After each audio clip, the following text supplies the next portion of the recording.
অঞ্জনের সঙ্গে আমার বাবার সম্পর্কটা খুব অন্য রকমের ছিল।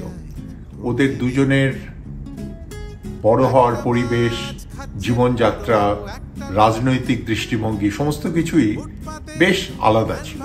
এই বৈপরীত্য সত্ত্বেও ওরা কোনোভাবে আস্তে আস্তে কাছে এসে গেছিল এবং একটা খুব গভীর বন্ধুত্ব তৈরি হয়েছিল, যেটার মূল কারণ সম্ভবত ওদের মিউচুয়াল রেসপেক্ট। ওরা দুজনে দুজনকে শ্রদ্ধা করতে শিখেছিল।